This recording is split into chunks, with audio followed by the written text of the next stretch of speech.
You don't want to be every time, no.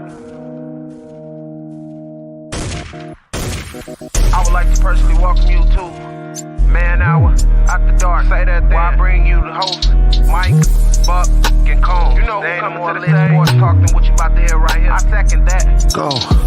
You know that it's us when we talking about sports. Giving you facts on the field to the core. Tune in, we need the support. 1 hour too short, still listen some more. On all your stations, not dropping no music. Stripes like Adidas, but Nike just do it. Down 4 in the 4th, we go for the win. Michael 2 seconds, we taking it in. Buck, Mike, and Combs, you know what's going on. Man, now we're after dark, no LA, we the big spark. No 4th and inches, won't cut you short. Got the best talking, it's all sports. Buzzing more than buzzer beaters. We coming live all through your speakers, go. What up, Man Hour Nation? Yes, you see it correctly. It's only me right now. But that is going to change tonight. So, in case you haven't figured out what we're going to talk about tonight, it's probably going to be another pretty football-heavy show. But Buck is at the game. Brandon is coaching basketball. Wyatt, he's doing whatever college kids do. So now we had to bring my main man, my buddy, my favorite person to do the show with, Wayne G. And why are we so close to the... You got to use the 2 little screens next to each other one. Not the 2 big screens. There you go. There we go. I'm like, whoa. I can see it my nose. Wayne, how are you today, buddy? Not too bad. I feel really bad for those kids getting coached by Brandon in basketball. The man that knows nothing about basketball, coaching basketball. It's like it's a middle school version of Ted Lasso. He's probably yelling at the kids right now. Where are your pads? That's not how you hip check somebody. Yeah. So Buck stopped by my work because he didn't have a Packer jersey, so I had to give him a Packer jersey on his way through. And he's on his way up to the game, and I'm sure Wyatt's like got school work, which is really he's watching the game while some of us are here doing our job. Yeah, here I am carrying the show as usual. Carrying it again. Speaking of carrying it, Wayne, why don't you give yourself a shameless plug quick before we get started? Oh, sure. We are all part of the Belly Up Sports Network, so check out bellyupsports.com. You can not only find all of our shows, but you can find all of my great blogs about basketball as well. They are fantastic. I encourage you to read all of them. And you can find me on Twitter at SportsInfinity5. I do reply, so feel free to crap on my blogs, but you would be dead wrong. And as he said, we are now part of the wonderful Belly Up Sports Group. We are airing on 96.1 Big X. We are airing over in the UK, as Buck would say, drinking our tea and drinking our crumpets. So we're slowly but surely expanding. So if you guys don't mind, hit that like and subscribe button. Make sure you go over and you subscribe to Sports Infinity as well. Make sure you hit them up on Twitter. Hit me up on Twitter for manhour_Torry. We just want to get 10,000 likes. Just not many. Just 10,000 likes on the show. I'm just kidding. If we get 10, I'll be happy. Hey, if Cardi B can get 3.2 million, we can get a couple. I don't even know who that is. Does that show how old I am? It does. I don't know who that is. I really don't. You can find her on the jukebox for a nickel. In my day, I could get a soda for 25 cents and return the bottle, and it only cost me 15. So another action-packed weekend. We got obviously my Green Bay Packers about to take on the Detroit Lions tonight. So let's get into a little football. We had a pretty good game last night between 2 pretty good AFC teams. So AFC, Kansas City Chiefs, Baltimore Ravens lived up, I believe, to everything it was kind of expected to be. Are these the 2 best teams in the NFL, Wayne? No, it's not even close. The Chiefs, you can make a case for absolutely. Their offense is unbelievable. They've got an athletic defense. I don't think it's a great defense, but I think the best teams in the NFL are coming out of the NFC. And you've got the LA Rams, you've got the Tampa Bay Buccaneers. Both those teams are better than the Ravens. I like Lamar Jackson. I made that clear on Thursday when I was on the show, but that Ravens team, they just don't have any offensive weapons for him. I know Marquise Brown played okay, but I just don't think that they have enough to get over the hump. They're not a team that's even going to make it to the AFC Championship. The Chiefs will, but not the Ravens. You heard it here. Wayne said the Ravens won't even make the playoffs. Well, not that. I'm using Buck talk because that's what Buck would have heard. Buck's like, the Ravens are going 1-16 now. You heard Wayne G say it. Well, they got the one anyways. That's why we call it Buccaneese.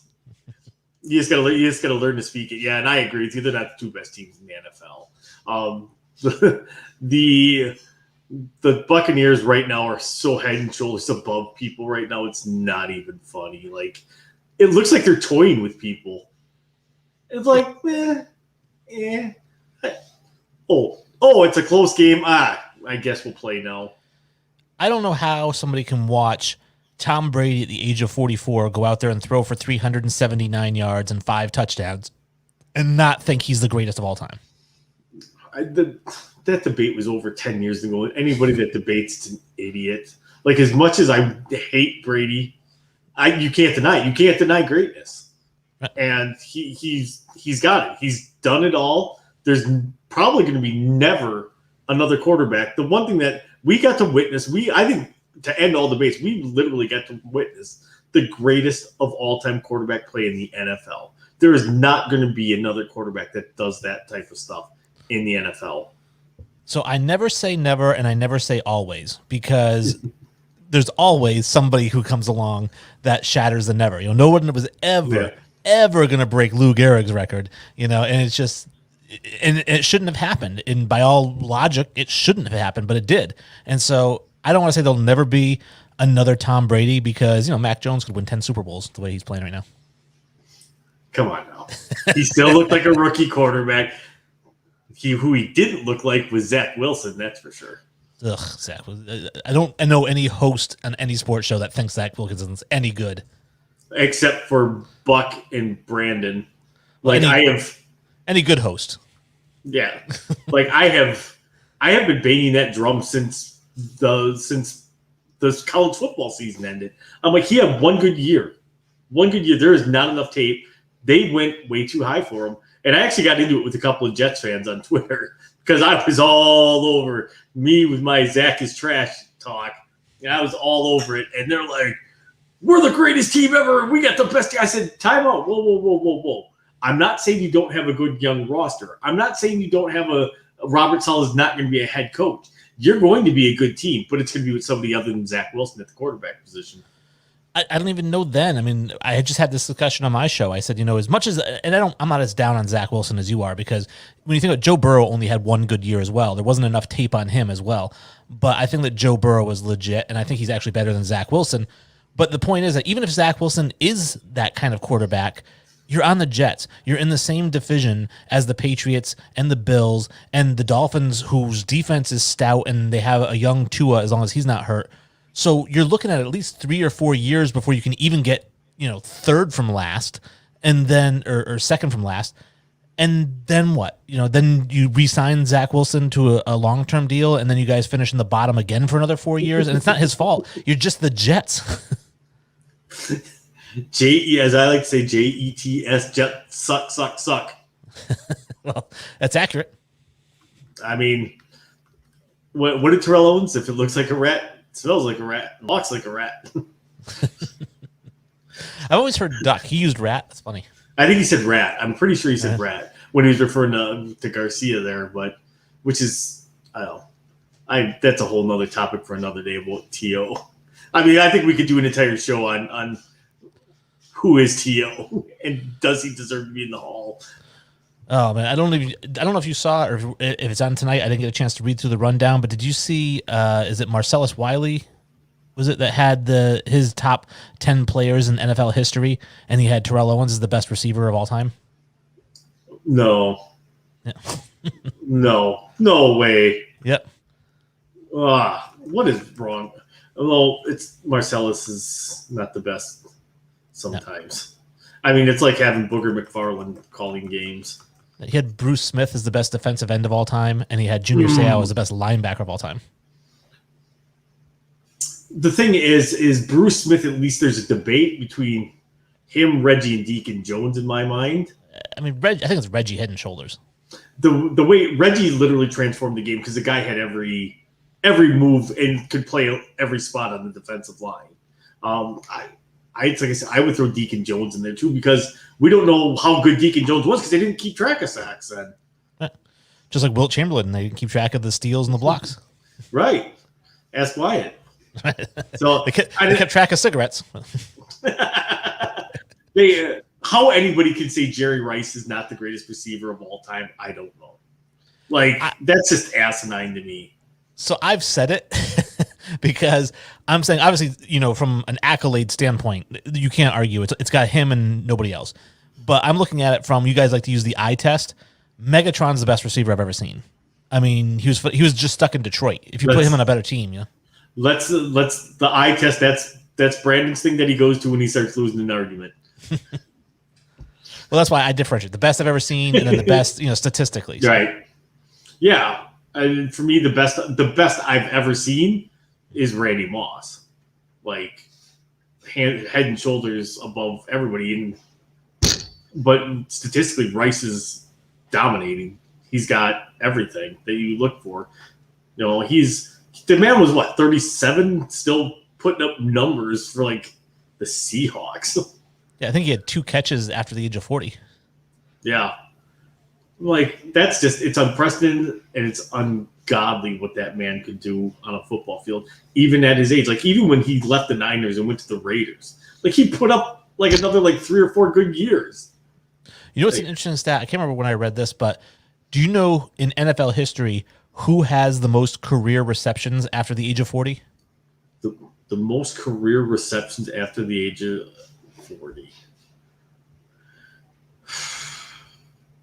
I am going to go with Largent. Tom Brady.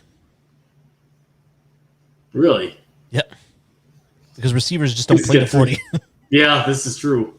I was trying to think who's played to 40. Yeah, Tom Brady's got 2 receptions after 40, and that's the most of all time. See, there you go. Good party trick. Be I bet you can't name who's got the most receptions after the. I'm using that. I'm winning drinks off that one. So, what else do we got lined up for you tonight? Well, my rundown shut down on me. Sorry. What do we got? Wayne, I got too much stuff going on with you, too. So we're going to talk. You can tell Brandon made this lineup. We're going to talk about the Raiders. Are they the most impressive 2-0 team right now? The last 3 rookies to throw for 0 touchdowns and 3 interceptions are Mark Sanchez, Sam Darnold, and Zach Wilson. Are the Jets just that cursed? All that stuff we're going to be talking about real quick after we come back from break. We'll see you here in about 2.5 minutes. If I can find where to hit the break button. Man, I really need that Sweetwater soundboard. It would make my life so much easier.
Welcome back. Hey, Wayne, did you hear that we might be going to Vegas? Oh, wait, we are going to Vegas next year for the NFL draft?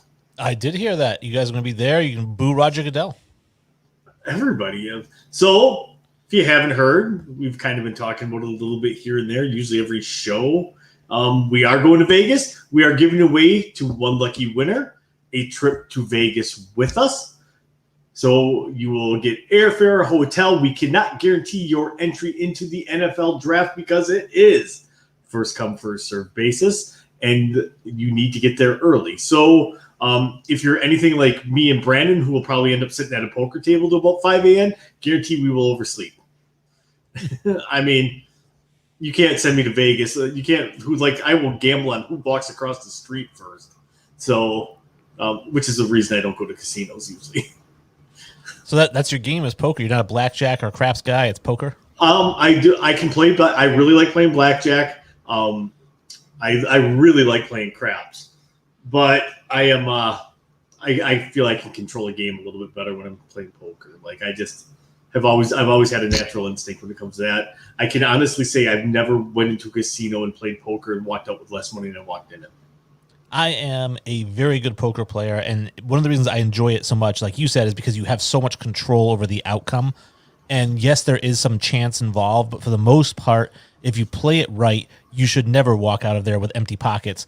I mean, I've gone and I've sat for 8 hours and maybe only walked away up $200, but I'm still up, And so It's one of those things where if I go and I play blackjack for 8 hours, I won't even make 8 hours. I'll be out of money quick. Make it an hour. If the dealer catches fire, you're screwed. I mean, there's nothing you can do at that point. Like, 16, hit, 5, 21. Sorry for your luck on your 20. And it does. It goes like that. I really do. I learned how to play. So for anybody that says video games are stupid, I learned how to play craps on a video game. Okay. Like, that's legit how I learned how to play. And I made $18 million on my game playing craps. So I like to think I got pretty good at it. Well, when you're playing with, fake money, it's a lot different too, because I played video game poker for a long time. I was on one of those, I can't remember the name of the site, but I used to play all the time. And at one point I was up to like $6 or $7 million in chips. And then of course I go into the casino though, and I'm like, I'm only going to bet $100. Right. Well, and they're a different animal you're playing against. I like it because you actually get to see the people and you can read the people then. And to me, that's the mental game of poker in person is half the fun of it and half the battle of it, of just the battle of wits to make them think that you got something else than what they actually have. That is a high for me when I get somebody to fold. See, I don't look at anybody. I'm an analytical guy, so I'm looking at my hand and what are the odds that somebody has a better hand than that at the table based on what's in the middle, and I kind of play all the percentages in my brain, and that's how I kind of play it. And for the most part, you do play people a little bit, but like if I'm sitting there, I've got 2 jacks, right, and there's 2 9s in the middle of the table, and somebody's betting heavy, I might fold. You know what I mean? I'm not going to go toe to toe with you. It depends. It depends how heavy they're betting. Because at that point, I'm still over on you. So I'll give you. So I had a guy at a table get mad, really, really mad at me, and told me I had no business being in that hand. I had King Jack offsuit. He had Ace 9 suited. Okay. And he bet pre flop. I called him. Mm-hmm. Flop comes out. Ace, King, and 6. So he has a pair of aces. No, I got a pair of kings. He bets heavy again. I called it again. The turn comes. It comes up a jack. So now I'm sitting on 2 pair. Mm-hmm. He bets heavy again. I call it again. Because I'm like, okay, I'm just going to take as much money from this guy as I can. I've got top 2 pair. He went ballistic, and the turn card was like a 3. So it didn't even matter. He went ballistic because I had no business being in the hand with that hand.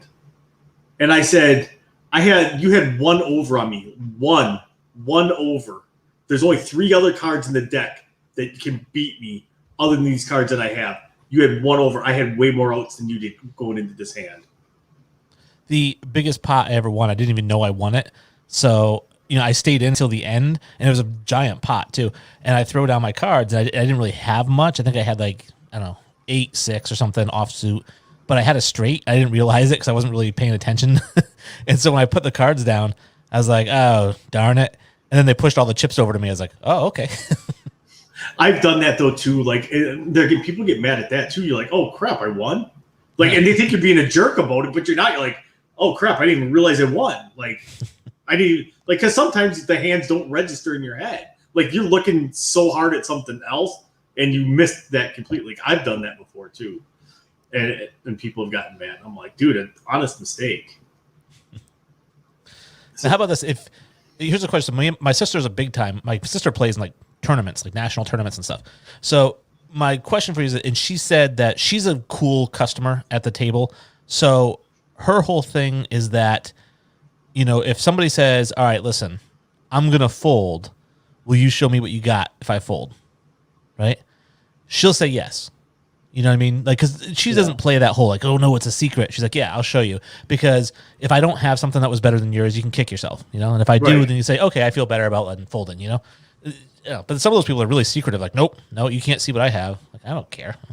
Yeah, I've never cared. Like, you see like the theatrics and the antics of like your Phil Hellmuths that are just crybabies at the table over everything. Like, no matter what, he should win every hand. Like, I can't stand that guy.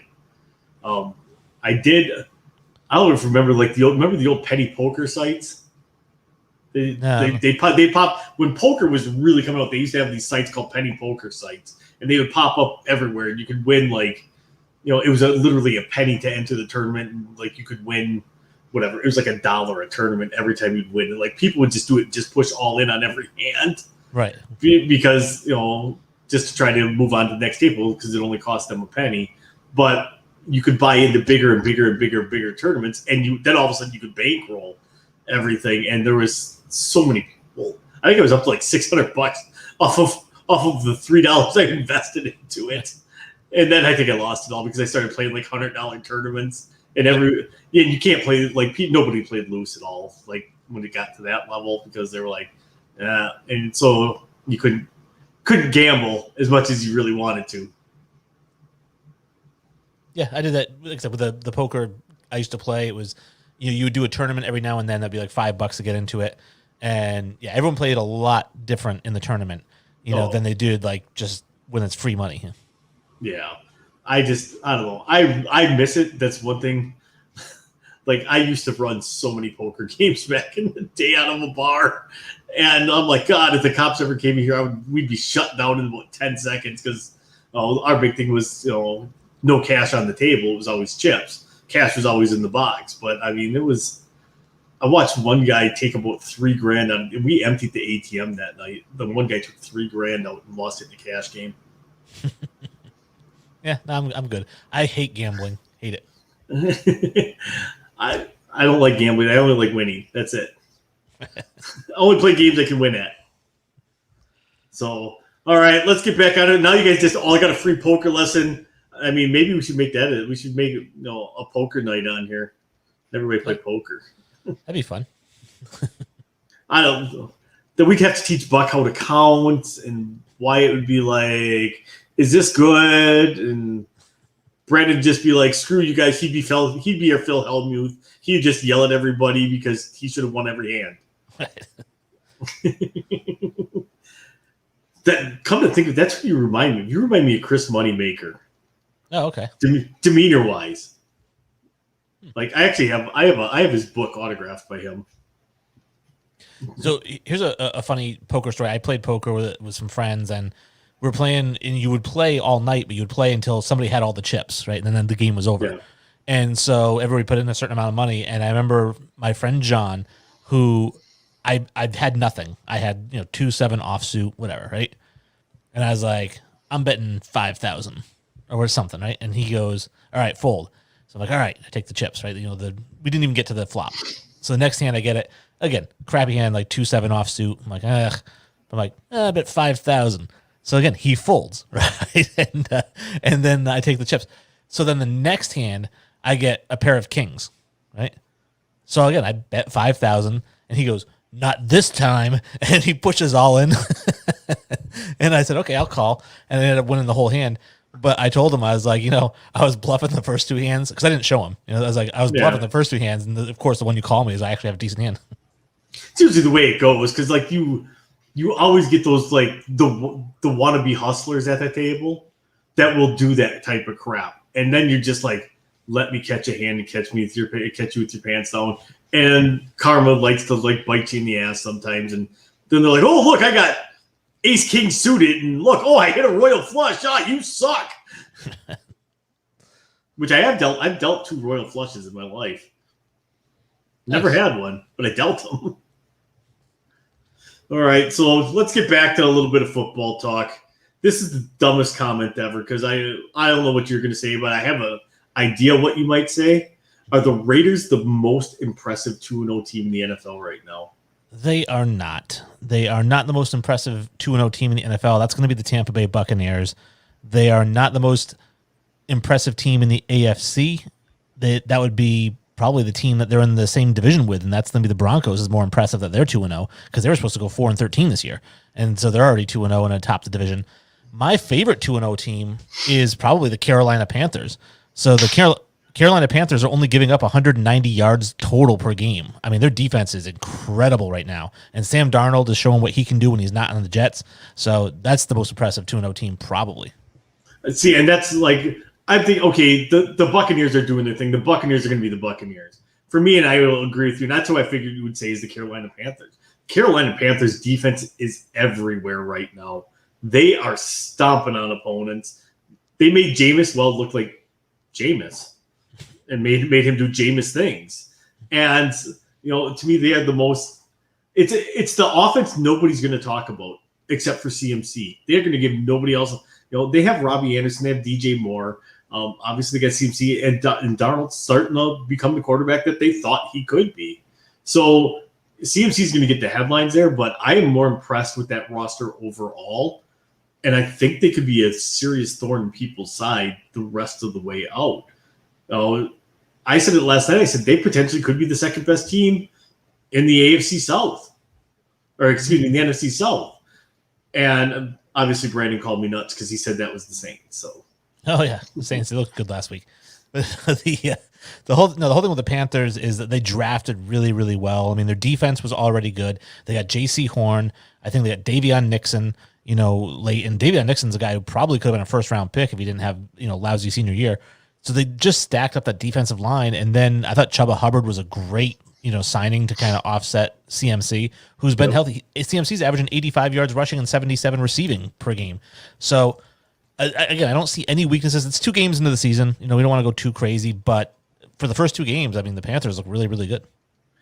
I can't argue that at all. Like CMC was hurt last year, and he's doing things again this year, doing what CMC does, and that's just put numbers up like crazy all game long.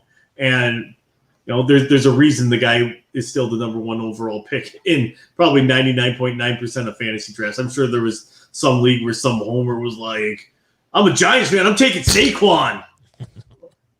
Or like the one guy, we have a guy in our league that like 3 years ago took Aaron Rodgers like at number 3 overall. Quarterbacks score squat in our fantasy league. Like you get 1 point for every 50 yards passing and 4 points for a touchdown pass. Mm-hmm. So like they don't score anything in our league. So like you can always take a quarterback late in our league. And he took him with the number 3 overall pick, and we about laughed him out of the building for that one. I'm taking the Bengals defense number 1 overall. Well, and he's like, he probably would have been there in the second round. Like, yeah, he would have. Like, nobody takes a quarterback that early. The first, because they're, again, a PPR league. First off, you're going for your running back that catches a lot of balls out of the backfield. Second, you're going for whoever the top receivers are that are left on the board. Like, quarterback's almost an afterthought in that kind of league. Like, I think I drafted Russell Wilson in our league in, like, the 8th round. Mm-hmm. Yeah, they go late, but they put up the most points. I mean, I played in a PPR league last year. I think Lamar Jackson and Patrick Mahomes are 2 of the top point getters in the whole league.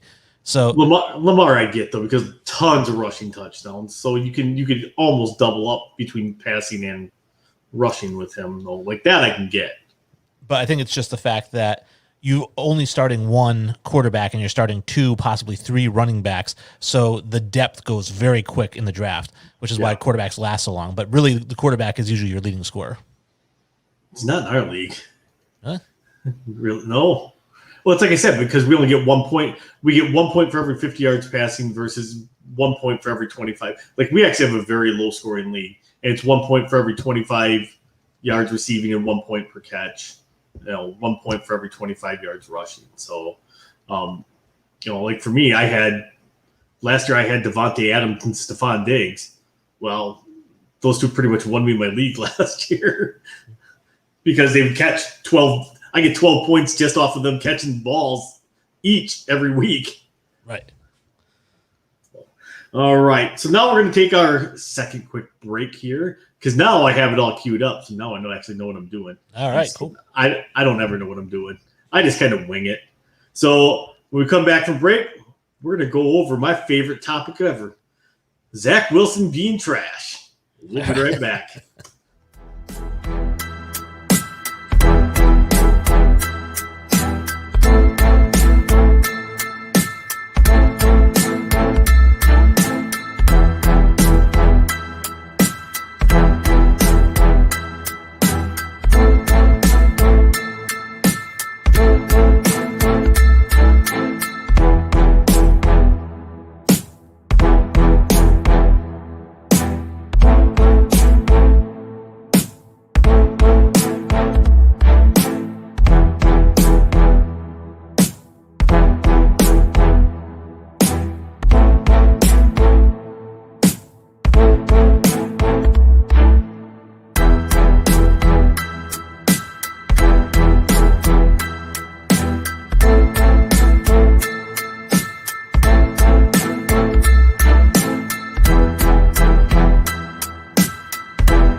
Welcome back, Man Hour Nation. Sorry, I was turning around watching the score of the Packer game, and it is now 7-7. And also, I'm like, turn around, I'm like, oh crap, we're coming back. Whoops. And I'm watching my fantasy football score because I'm only up by 24 points. He has Devontae Adams going. Devontae gets hot that I could actually lose this game. Yeah. Looking at our lineups, there's no way I should win this game. I had taken over my aunt's fantasy football because she doesn't really know anything. Like, she didn't even know what a running back was. I told her you need to take 2 running backs. And she goes, okay, whatever those are. So I told her, let the computer pick the team for you. And now I'm managing her team for her. And she just lost to her boss. She was very upset, only by like 6. And it's because the Patriots got like 18 points for their defense. Those are always fun. Like you see like on Twitter, like the person that like knows. It's like the person that doesn't know college basketball and pick their bracket based off colors of uniforms. And also they're like, oh, I won. I just picked my colors. I like their name. versus us that watched it all year. Well, some people pick the upsets, and I applaud those people. Yeah, the people who just like throw darts at a board, I have no respect for them. Yeah, no, that's not me. Like, I will say I'm probably as big a college football or a college basketball fan as I am college football, and I like that probably almost more than the NFL. Yeah, not me. I think it's very, very, very distant from the NFL for me. I just like it. I get into like the recruiting. Like I'm looking at who are the like obviously as a Wisconsin Badger fan, I'm looking at who are the Badgers looking to recruit in 2023 already. Like I get all into that different type of stuff. Like it's just such a different dynamic when it comes to recruiting for college ball. Yeah, I love the recruiting, especially when I used to play college football on the PlayStation. That was my favorite, was the recruiting, and I do like that better than the draft. But as far as like being like a live action fan, I just can't get into it until it gets to the playoffs. I don't really care. Like I don't care about watching Alabama versus FIU. You know, it just doesn't do anything for me. I will tell you, I would love to get you up here for a Wisconsin Badger game. One, the pregame is insane because like the cop, as long as you're not being a jerk, the cops don't care what you do on the street. As long as you're not chucking liquor bottles and like if you're walking down the street drinking, having a good old time, they could care less. They're like, as long as you're being normal. The student section at a Badger game, just watching the student section is half the fun of even watching the game itself because they will like, if there's a penalty on the opposing team, all you hear is the student section all stand up and be like, you effed up. Like it just, except they actually say it. There is so many cops in that student section. When they come in, it's not even funny because they're all hammered. Right. And then obviously the jump around tradition started in the fourth quarter. There's just something about feeling the whole stadium move underneath your feet. It's crazy. Like you can just feel it as it goes. The stadium just moves. It's a pretty intense atmosphere, and like people call me crazy because I've been to Packer games and I've been to Badger games, and I said I think I actually like the atmosphere of a Badger game more than a Packers game.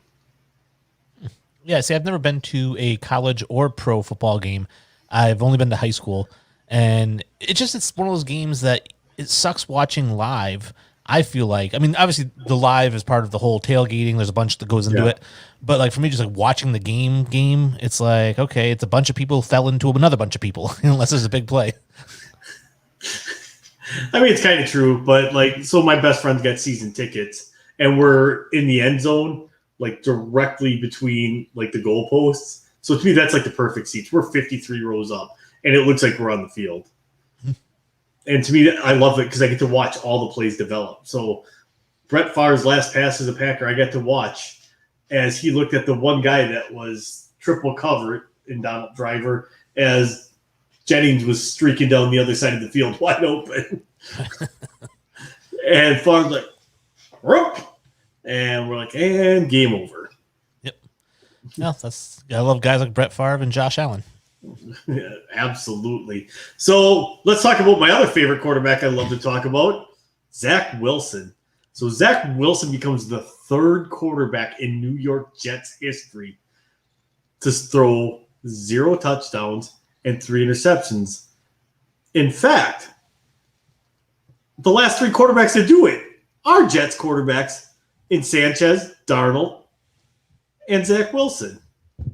Are the Jets cursed? Or are they just really bad as an organization?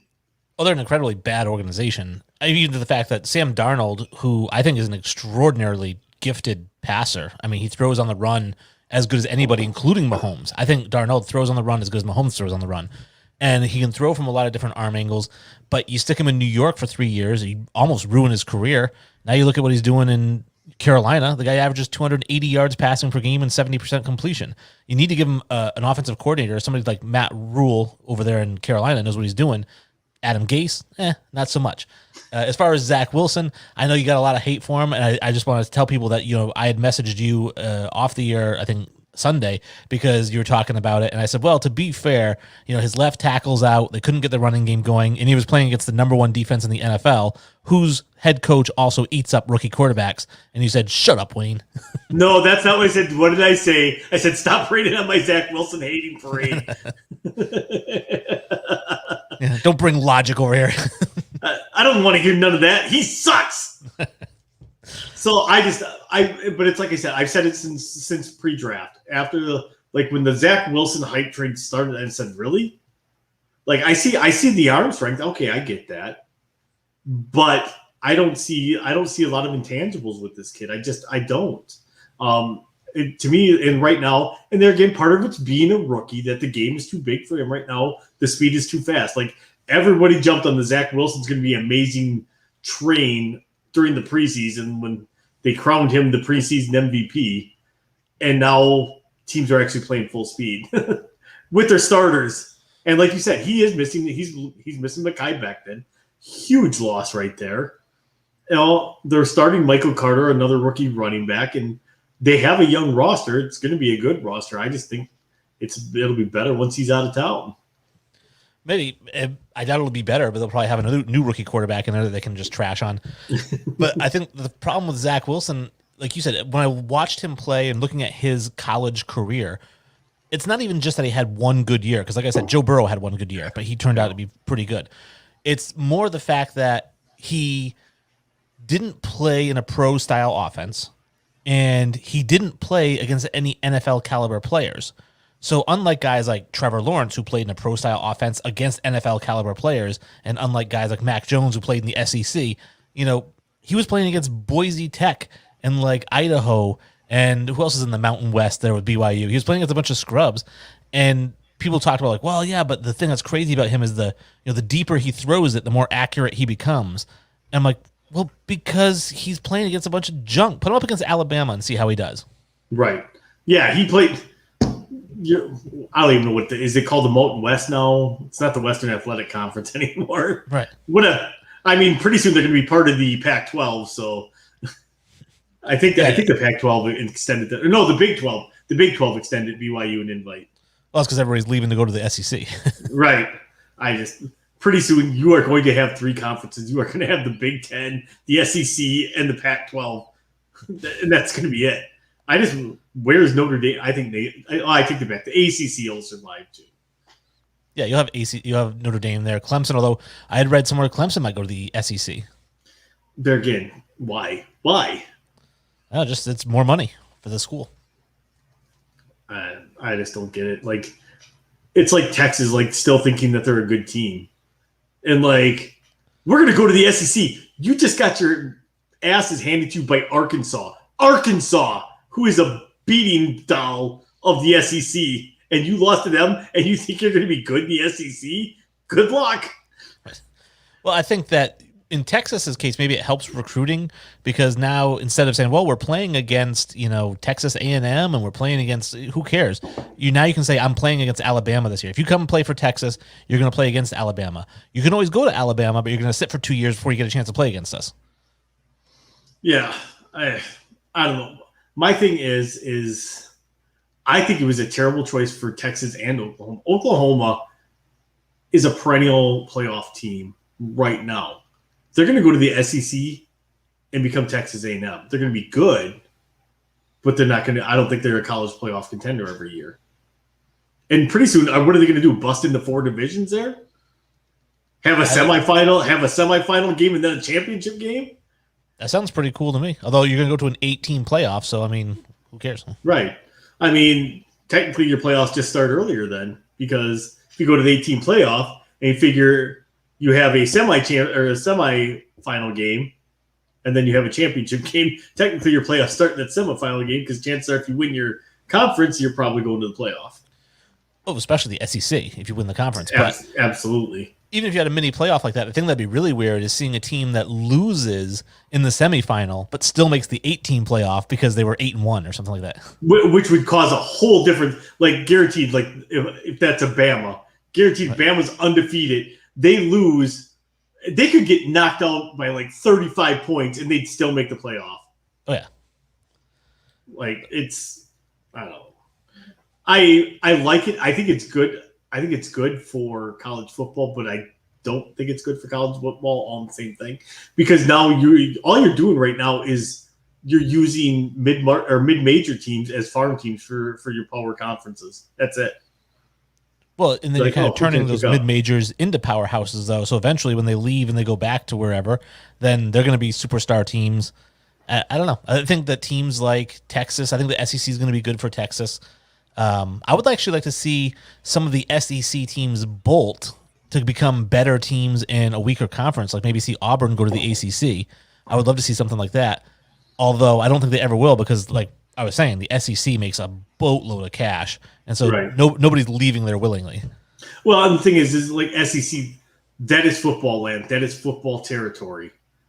That rules the roost, and it makes all the money. So they'd be stupid to leave that at that point versus like an ACC where, I would argue that ACC basketball is still probably better than the ACC football.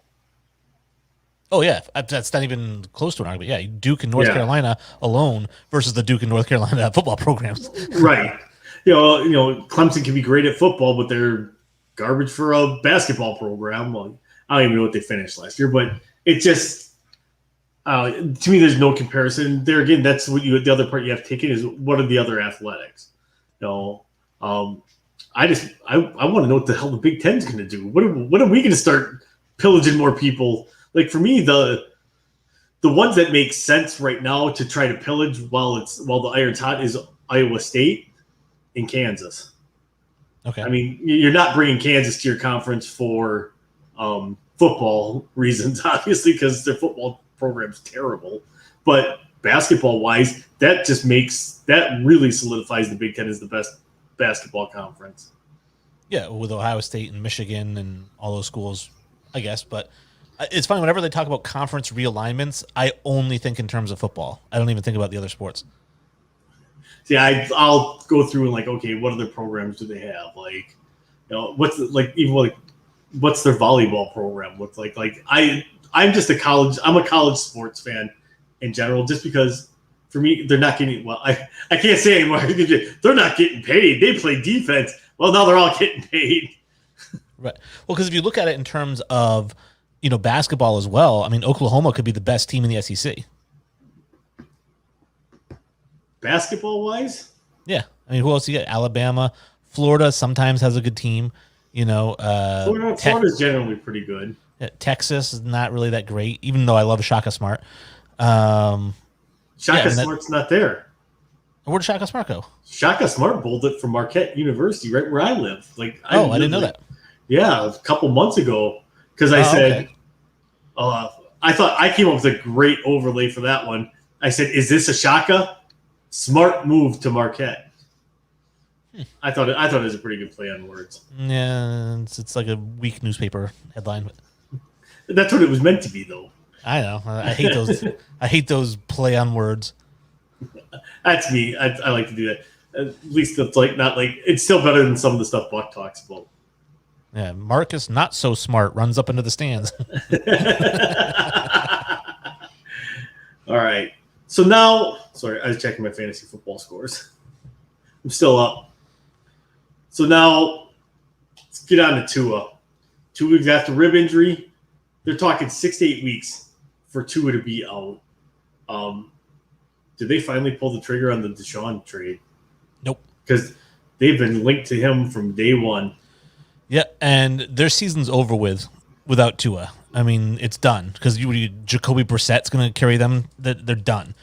But you're not going to pull the trigger on Deshaun Watson as long as Houston still wants 6 draft picks and 2 players. So it doesn't matter how bad off you are because you're just not going to do that because he might not play. You make that trade and you could have him sit this year and next year on disciplinary reasons. And then you just traded away your entire team.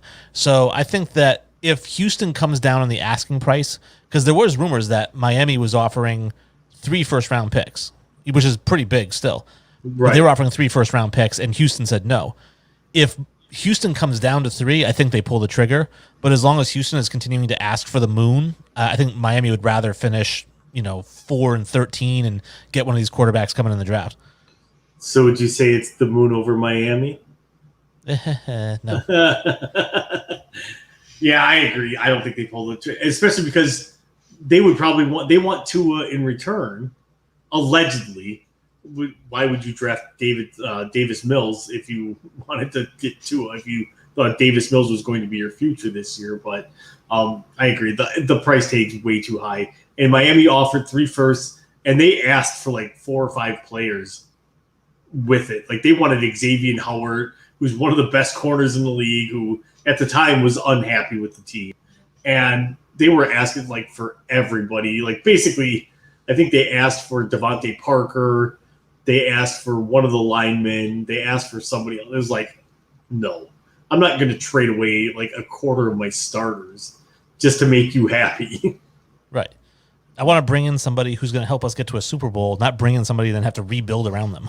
Right. Yeah. It makes no sense. And there again, I still think that that's part of the Bill O'Brien school of thinking in Houston. But there again, I mean, well, it's Caserio now. Caserio, yeah. But still, something about Jack Easterby just does not sit with me. He seems like the puppet master to me. The guy went from a team chaplain to team president in like a year. Right. Well, he prayed a lot for that to happen. Apparently.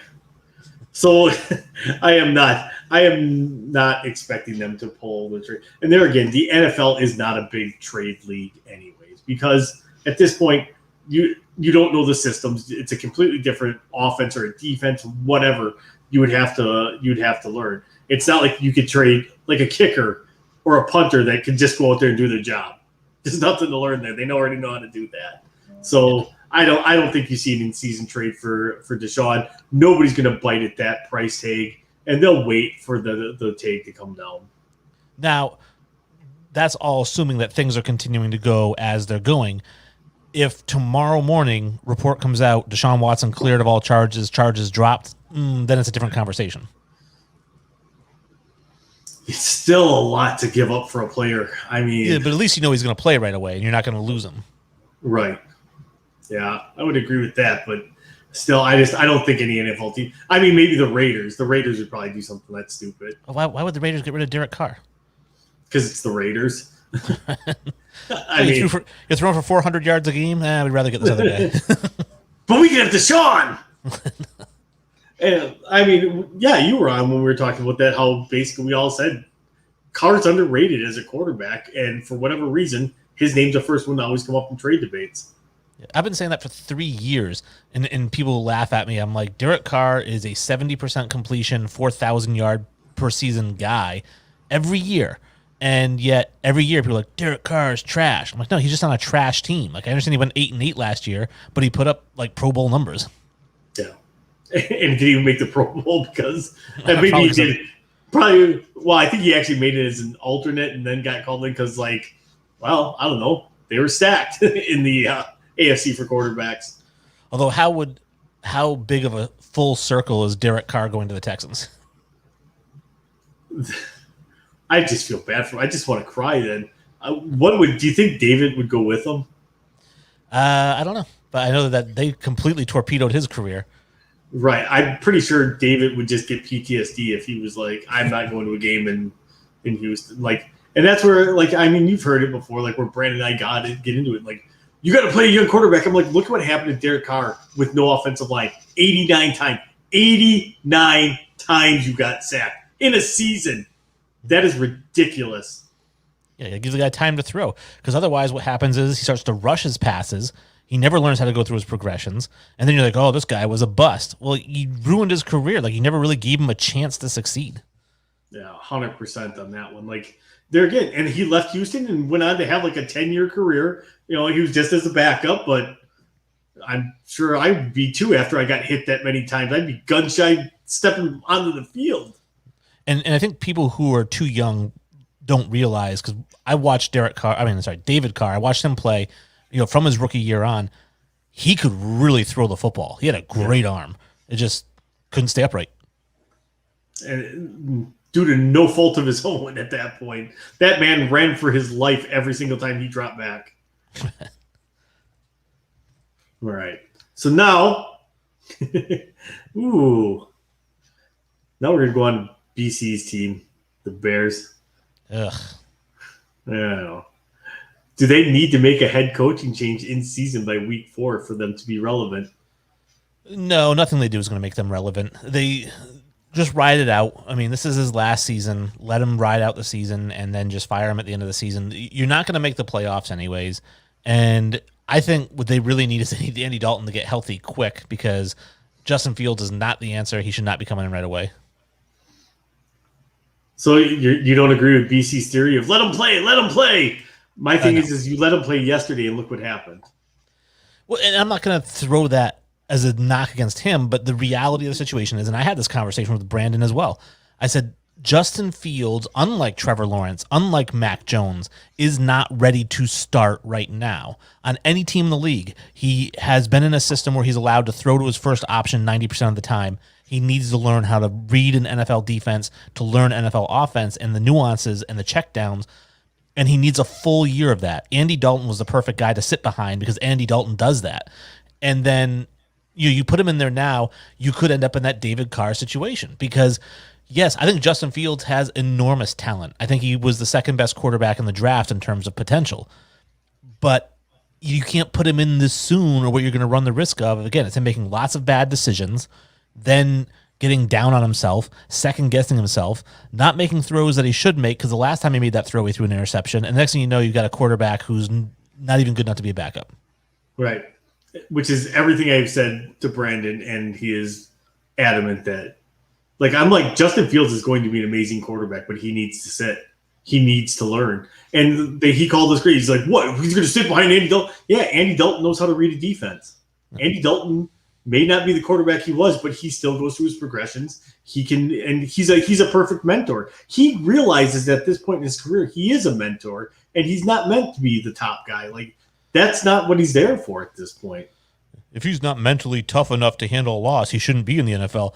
It's not even about mental toughness. It's about developing bad habits by trying not to do bad things. It's a whole bad situation.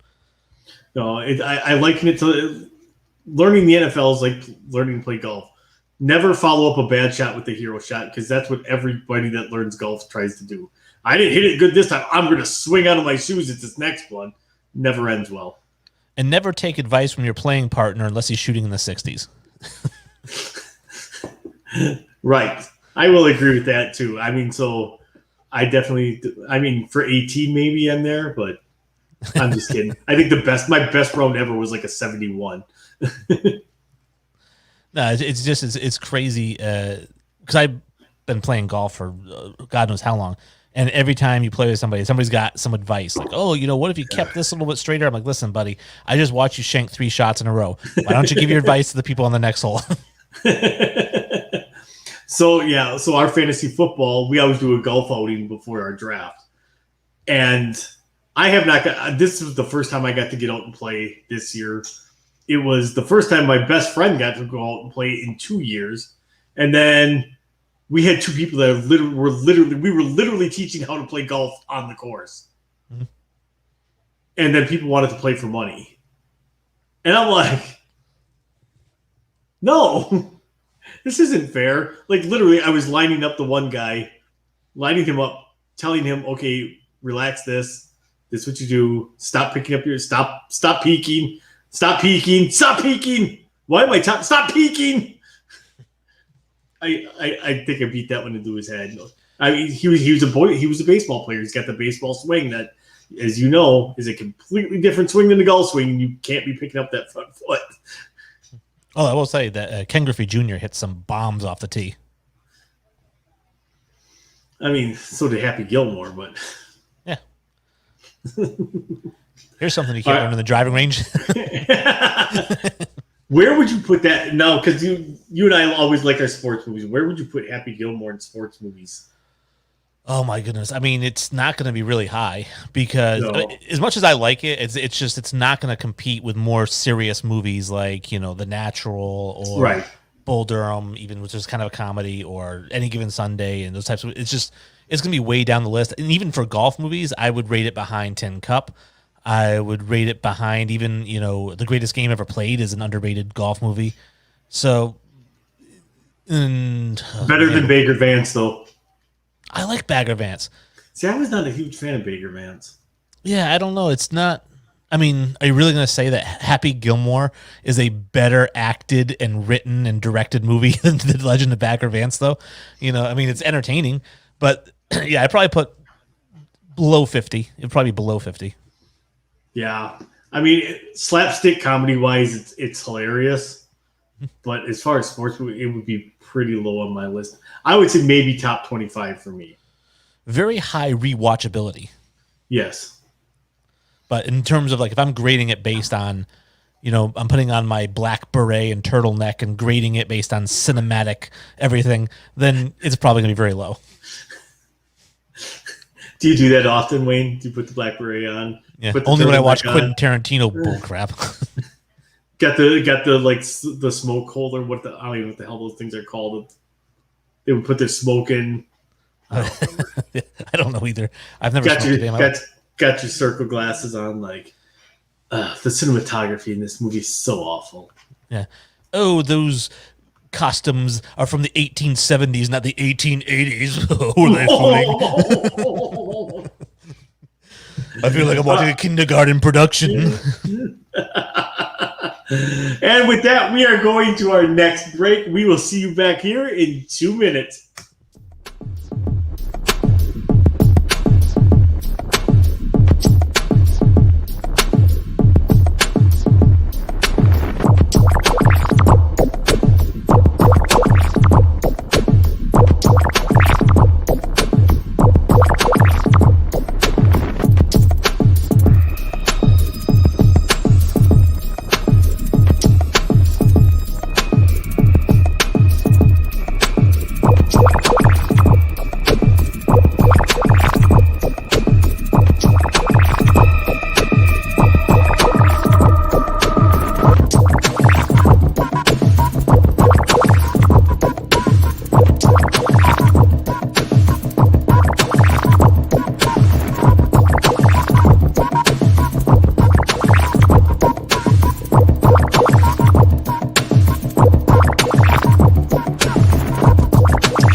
What's going on? I wanted a to freaking linebacker on TJ Hawkinson. Are you freaking kidding me? I did want to give when we got back, I wanted to give the shout out to Drew because he put his comment up there. We didn't get a chance to get to it. He'd said that if Deshaun Watson gets convicted, then he would be a great Raider. And I think that that's kind of the old adage. It used to be the Cowboys in the 90s or the Miami Hurricanes, maybe a little bit before that, right? But the old joke I'd heard was, what do you call a drug ring in Dallas? The Dallas Cowboys offensive line? A huddle. Yeah, because Nate Newton's in prison for I don't know, just having a ton of weed in his trunk. Oh, probably. Michael Irvin got busted. That was the big one. Yeah, back then, different game. They were all into something. Just those that got caught and those that didn't. And you know what? Actually, speaking of Drew, he actually came up with a great idea for a game, and I think that people should know. If you guys have ideas for the show, because I know just like my show, ideas are great. And Drew had this great idea. It was kind of like a random name or random face, random team kind of thing, which I thought was interesting, which was he's saying you put a bunch of names into a theoretical hat, and you pull a name out randomly, and you get that player in their prime, and then you take all the teams in a hat, and you pull it out randomly, and then how would that player do on that team? How would that team do with that player? So I'll give you an example. I reach into the hat, David Carr, right? The current Indianapolis Colts. Ooh. They'd be a hell of a lot better than with Carson Wentz. Carson Wentz is terrible. And they've got one of the best offensive lines in football, right? So absolutely. And their defense is better than what they've played. So we're thinking they'd be pretty good with David Carr, huh? I would think. I don't know. They've had a pretty tough start to the season. I still think they'd be 0-2. But yeah, so I thought that was kind of an interesting game, and you could do that obviously with any sports, I think we need to make that one happen. That sounds like it'd be a fun game. Yeah, we got some segment nobody watches called That's Debatable. I'm just kidding. That's everybody's favorite segment. We are going to flip the tables on you tonight. Okay. Because tonight, we're going to make you play Way or No Way. Oh, my favorite. Brandon loves when I play this game. I don't even have the way. I don't even have the overlay for it, so I can't even play the thing. Like, that's the bad part about when Buck's not here. None of it. We don't have anything. Well, I heard that All when right. he runs the screens, that it's like a what is it, master command center. He's got like several computers lined up. He's trying to play all at once. Yes, it's like a symphony for him. It's a tech geek symphony, is what it is. So, are you ready to start playing Way or No Way? Absolutely. Way. Cool. And we get to go right to my heart. Very first one. The Jets will bench Zach Wilson if he continues to struggle this season. No way.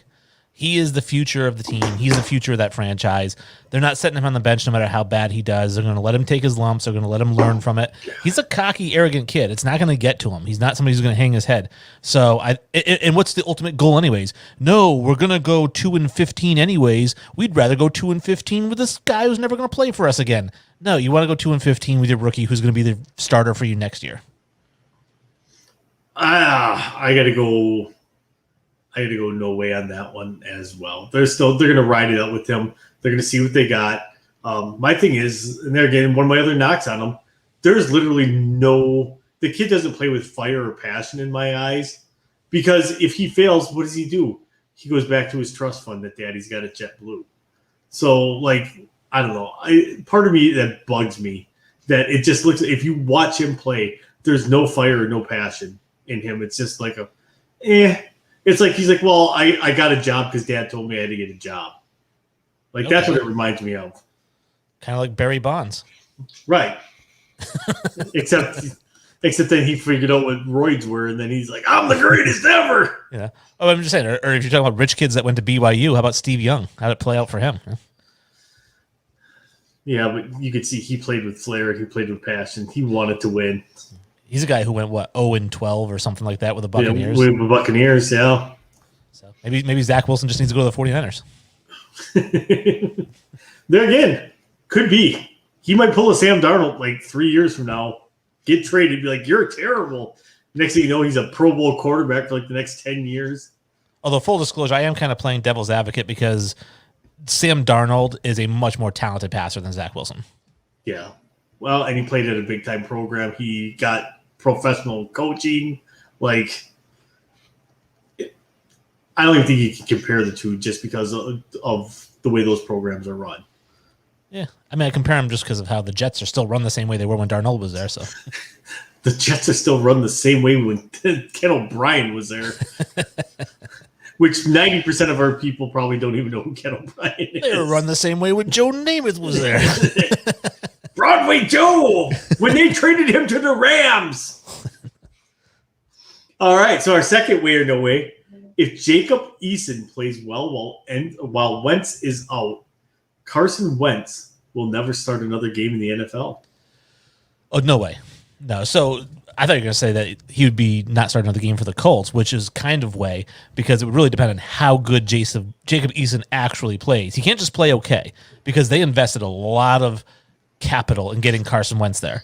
So they are in it for the long haul with him. Frank Reich is his best friend in the world, right? So in order for him to get benched even, Jacob Eason would have to throw for 260 yards a game easy and not turn the ball over. Then maybe you keep him on the bench. But even then, in that situation, Carson Wentz was the number 2 overall draft pick. He's got a lot of talent. He would go somewhere probably as a backup because people would be worried about his health. But wherever he would go, as we know, backups always get a chance to play at some point. And he would end up starting somewhere else, even if it's only for a game. Except for when you were Brett Favre's backup. I mean, didn't just got a paycheck every week. Or Aaron Rodgers' backup.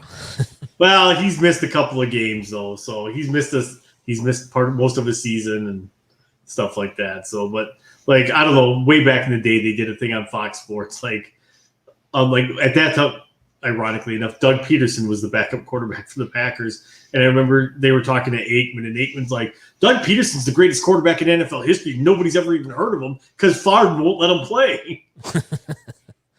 Yeah, nothing like a little hyperbole from Troy Aikman. Yeah, right. And so they did this big old parody thing on it. It was actually really funny. And then they were talking about Mark Brunell and Ty Detmer and Aaron Brooks, all the guys that left Green Bay and went on to start someplace else. So it was actually a pretty funny segment. So, all right.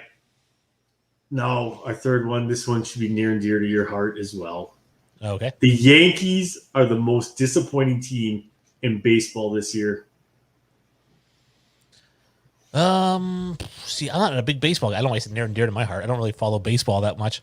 I do know that the Red Sox, because that's my part of the neck of the woods here, is they're in first, and the Yankees aren't doing well. I don't know if that means they're disappointing. I don't know who else was supposed to do really well. This is not my segment, so I will say, for the sake of argument, no way. The most disappointing team is the Dodgers. Okay, I will say no way as well. However, to me, the most disappointing team is the San Diego Padres because they bumped their payroll from $100 million to $161 million this year, and will not even have a playoff berth to show for it. That's just a bad baseball right there for you to be that big of a payroll, to have a Manny Machado in his prime, to have a Fernando Tatis in your prime or in his prime. And just their pitching let them down. That offense can put up 7 or 8 runs a game, but when your pitching staff's giving up 10, it's a net loss at that point, my friend. Well, what's scary, you said Fernando Tatis in his prime. Isn't he only in his 3rd year? Yeah. So his prime is still 5 years away. Nah, he's in his prime now. He'll be there. He'll at 23. At 23. I mean, I think I peaked when I was 19. So I don't know. Tatis is just one of those guys that's a special player, and he is, I believe, in his prime now. He'll be there till he's 31. You're gonna talk every year about Tatis should be in the conversation for the MVP. The kid is just that good. So he's the anti-Indians roster in the movie Major League. When the ones I do know are way past their prime. Most of these guys never had a prime. And then a bunch of quotes that we can't really say on air. Since this is a family-friendly radio show. Although I do recommend check out Major League. That is actually rated very high in my movies. Yeah, mine too. That is still one of my – it's a go-to. That's one of them. If you're flipping through a channel and it's on, boom, everything stops and you watch that. Don't care if it's got commercials. Don't care if it's edited. Just don't ever watch Major League 2. That movie is awful. What team you play for, Jake? The Indians. Here in Cleveland? I didn't know they still had a team. Yeah, we got uniforms and everything. It's really great.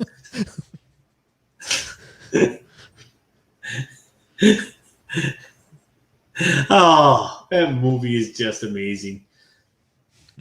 And it's funny because I saw that movie, obviously, at a young age, but I saw that movie before I saw Platoon.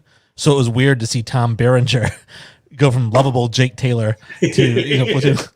And I'm wondering what it was like if it was the opposite. If you were old enough that you saw Platoon first, and then to see him in Major League and be like, oh, wow. This guy's got some range. And then to watch him in The Teacher or The Substitute or whatever it was. Ugh, awful. Is it called The Substitute? Substitute, yeah. I And they made think like it- a I think it Substitute was. Part 2, which had somebody even worse in it, I think. Well, no, then it had the other guy. It had the Hispanic guy from the first one in it as the teacher in the second one. Like, because he was like the sniper or whatever. We could do a whole segment about movies that did not deserve a sequel. I mean, a segment. I think we could do a whole show. Speaking of that, our next segment is now up. We are going back to break. We'll be back in 2 minutes.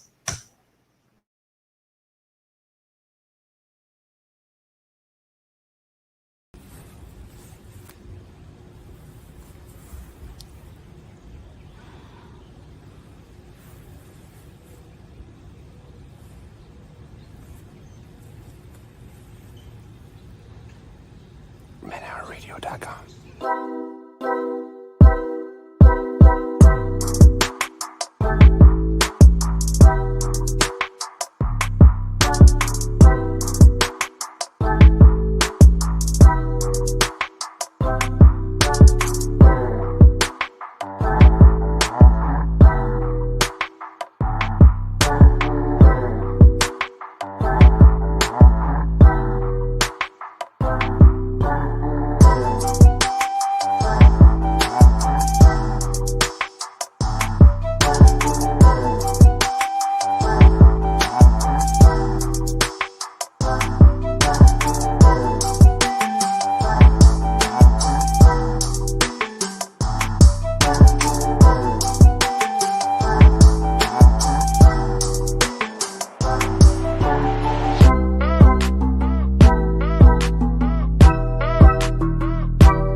I always forget I got to cut that one off because there's like 30 seconds of darkness. I was just thinking, is this the black screen of death? Hello, darkness, my old friend. Which version's better? The Disturbed version. I think it's way more powerful than Simon and Garfunkel.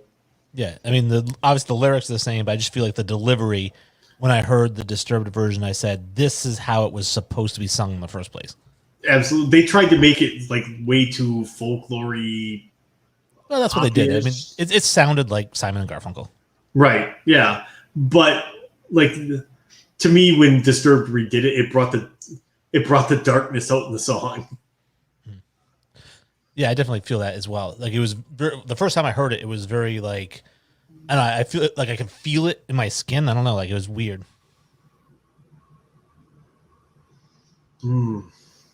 Yeah, like that's a will never get skipped song in my vehicle ever. Well, there's a reason why if you watch YouTube videos, and I'm a big reaction video guy, like, oh, watch this person react to Chris Stapleton, Tennessee Whiskey, right? And I don't know what that is. Oh, great song. Check it out. And if you check out people react to The Sound of Silence by Disturbed, every one of those videos has like 100,000 views.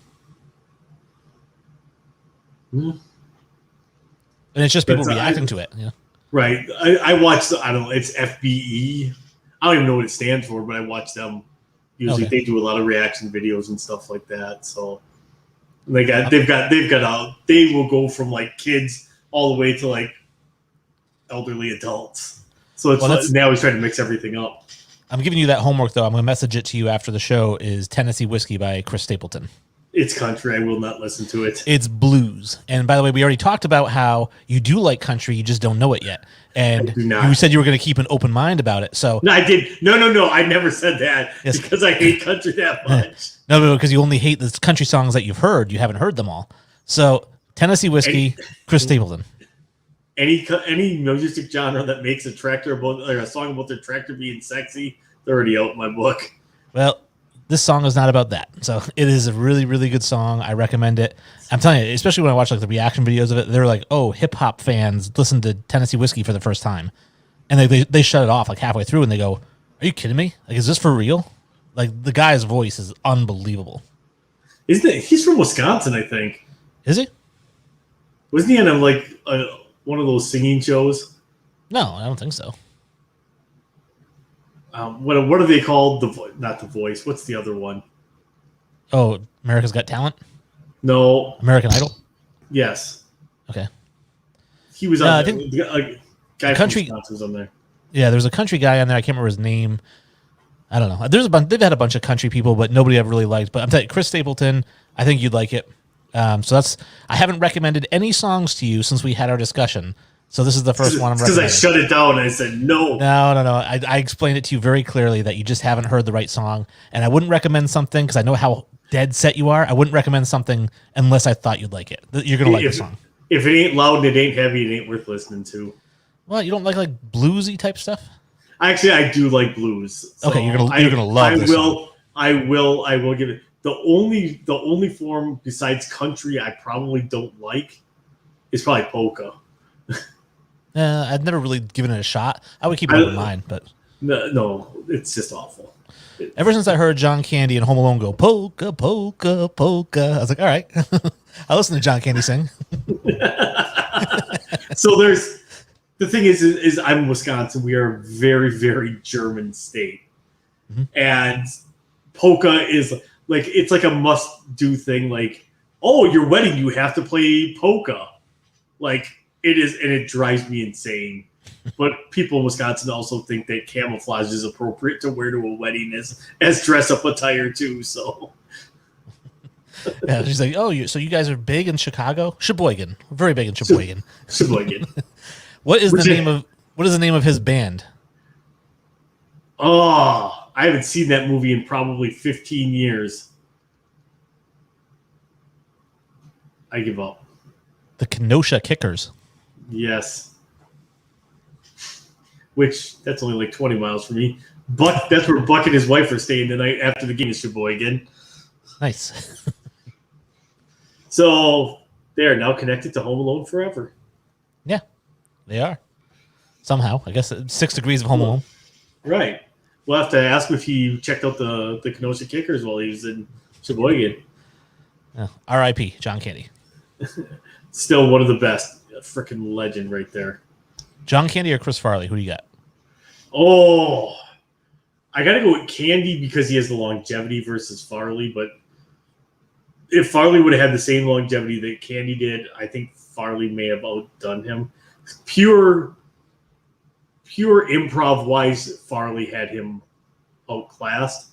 But overall talent-wise, I still think Candy kind of had him just because he could go all over the place. Who's Harry Crumb is a terrible movie, but is one of my favorite movies.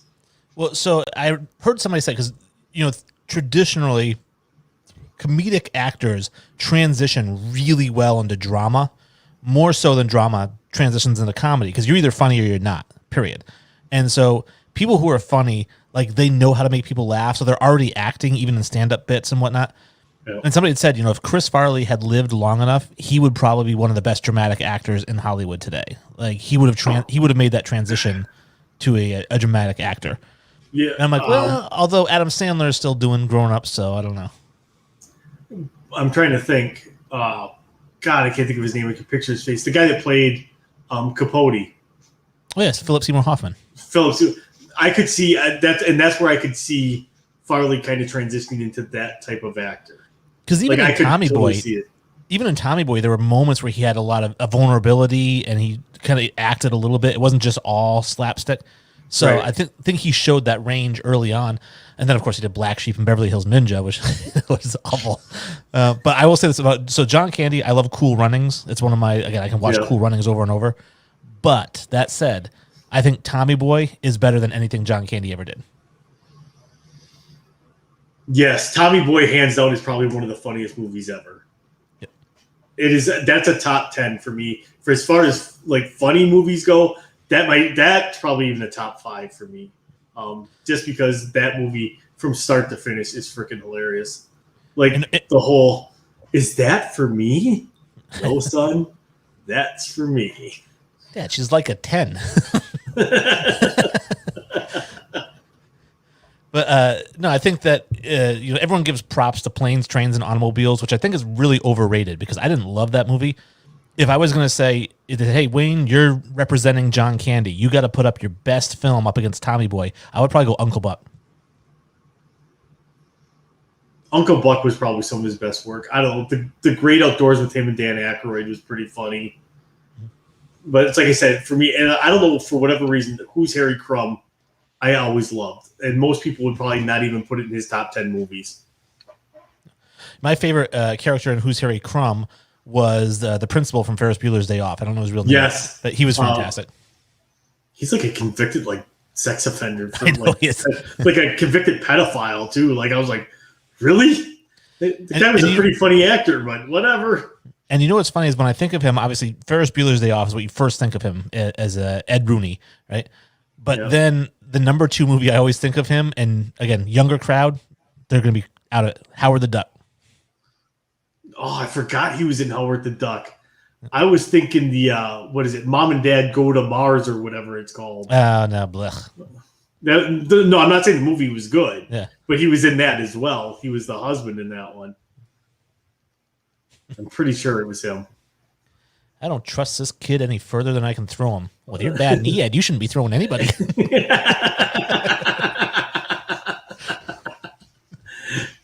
That guy, and there again, he's one of those people that's like he was never going to be a star actor, but he was always good in the roles he was given. Mm-hmm. Like, there's just those people that are that thrive in those underdog roles where they're going to be they're always going to be the sidekick and never the main character. Yep. Because I was trying to think who else there was. David Spade. I'm just kidding. Although David Spade did star as Joe Dirt, and so he was the lead there, and he was also the lead in Dickie Roberts, which is kind of underrated. I will agree. Dickie Roberts is pretty underrated. That's Knuckin' Futz. But then what about Joe Dirt 2? Okay, yeah, no, we can forget about that one. Just like Major League 2, we can forget about it. Right. Let's make sure it never happened. But I've got the poo on me. An actor, though, who I've seen in supporting roles that absolutely crushes, but anytime I've seen him in a leading role, he's trash, is Paul Giamatti. Yes, absolutely. Another one, a great supporting actor. I always thought the same thing kind of too, and he's mostly a director now. Jon Favreau was kind of the same way too. Always a great supporting actor. Yeah, although I will say, when we talk about some of the funniest movies ever made, another underrated, nobody knows about it, is the movie Made with Vince Vaughn and Jon Favreau. I watched that movie, I just laugh. The entire movie at Vince Vaughn, his character is so great. I don't think I've ever seen that one, so now I'm going to have to watch that one because there again, that goes back to the whole kind of swingers, pipeline.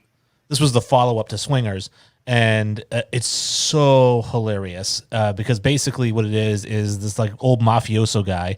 He gives the job to Jon Favreau to be a bodyguard in New York, and he's like, "Well, can I bring Vince Vaughn along? So that's his friend." The guy's like, "I don't like him," but he ends up bringing him along, and just Vince Vaughn screws up everything. I mean, kind of like his late stage acting career. Yeah, pretty much. Well, because he can't play anything other than himself. No, he's the epitome of why actors get pigeonholed because he's only got really one style. Yeah. His last good movie was Couples Retreat, in my opinion. And even that was not good. Yeah. No. I was talking about Dodgeball the other day, because I hated him in Dodgeball. I don't even like the movie Dodgeball, really. But Ben Stiller carries that movie as, was it White? What's his name? Whitey. Isn't it Badman? White Badman or something like that? Whitman. Oh, Whitman. White Whitman. Oh, was that okay? I think it's White Whitman. Now we're going to look it up. But see, I always I love that movie. Or is it Walt Whitman? Walt Whitman? No, Walt Whitman's is a poet. Yes, I know. But no, it's funny. Yeah, I think I've said at least once a month, at least I have to say, nobody makes me bleed my own blood. I say that every time I cut myself. I say that. Well, White Goodman. Goodman, okay. I just like it because our coach is Mike LaFleur for the Packers, and Dodgeball gave me the cram it up your cram hole, LaFleur. So that's why I yell at the TV every time he makes a terrible call. What do we got right now? Oh, go figure. The Packers are losing. Yeah, 17-14. Buck's prediction is going to come true, and I'm going to punch him in the jejunum. Yeah, Jared Goff. Don't sleep on him. The thing is, and I said this I actually went on a Detroit Lions podcast and kind of guest spoke there. And I said, and the Lions fans didn't laugh at me, but everybody else did. I said, there's something different about this Lions team. There's a swagger to them that they've never had. Like, they hold their head up no matter what. Like I said, Dan Campbell is not going to have a great year this year, but he's instilling what he wants in Detroit. I said, don't be surprised if you guys are contending for a playoff spot next year. Yeah, could be. So, I mean, so far all my predictions are right. Zach Wilson is terrible. He's going to continue to be terrible. So that's my only prediction I made so far. I take that back. I said Mac Wilson was going to be trashed because I was always saying Zach and Mac are going to be trashed, but I completely changed my opinion after watching Mac Jones all preseason. I was like, the kid's going to be a good game manager, and that's what Belichick likes. The kid's going to be good. I think it's impressive the further back you can go making a prediction, like those really long, long con predictions, right? When they come true. That's really, so when I think I was about 5 or 6 years old, I made the prediction that came true that is still to this day, it's the best. I said that someday I would be the greatest living human being, and it came true. I used to, when way back in the day before Bonds was like suspected of doing roids, like I was that person that, like, I always had, at that time the Brewers were in the American League and the Giants were in, obviously, the National League, and I was a huge fan of Will Clark because I loved his swing. So, like, the Giants were always my second favorite team and always kind of had a place in my heart. So, obviously, I was pretty pumped when Barry Bonds signed with the Giants. And then, like, I just remember there was one game, and me and my dad were watching it when the Cubs were still on WGN. And I'm like, oh, Bonds and Williams are coming up. Here comes back-to-back home runs. Bam, back-to-back home runs. My dad looks at me, what the hell? It was like 4 or 5 innings later. I said, oh, here they come again. Here comes another set of back-to-back home runs. Watch this. Bam, they hit back-to-back home runs. My dad's like, what's wrong with you? I'm like, called it. Kobe. Like, yeah, well, you're a kid. You probably think they're always going to hit home runs. Right. No, Will Clark, actually, the great example for him. So everyone always says, like, Benintendi, like his swing, they're like, oh, it's very Griffey-like. I'm like, I actually think it's Will Clark-like. Yeah. I would agree with that. It's smooth. It's very flat. Like, and that's what Will Clark's swing was very flat, very, very very much through the strike zone, and was made for good contact. Where Griffey still had a little bit of the upswing in his, which was a very smooth swing as well. But that's why he could hit for a ton more power because he had, well, as they would call it today, he had better launch angles. Oh, okay. He was the inventor of launch angles. So, yeah, like, because Will Clark obviously didn't do roids in his career because you could see, like, his stats, he got older, his stats went down. Like, he could still get on base, but he wasn't hitting 30 home runs a year anymore either.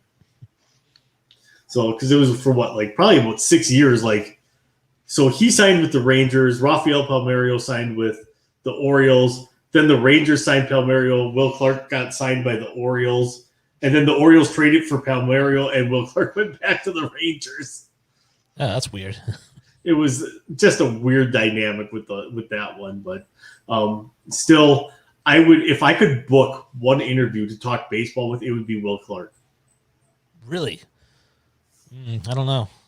And mostly because I want to talk about his swing.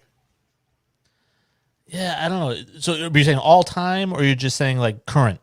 Just like a current player that you could talk baseball with, just because they're getting, obviously I'd fanboy quite a bit because he's one of my favorite players growing up, and he played to me like he played the game the right way, even though everybody was freaking doing roids. And like I'm starting to come around on BC's comment on that about everybody was doing it, so, and it wasn't illegal, so why are they holding against them now? Yeah, I'd probably go Greg Maddux. I wouldn't, because I hate the Cubs and I hated the Braves in the 90s. But I just feel like he's a cerebral player, probably a good interview. He's won a bunch of Cy Youngs. Yeah. I mean, Clemens, he probably would be. Clemens would probably be fun, too. Except until he roids out on you.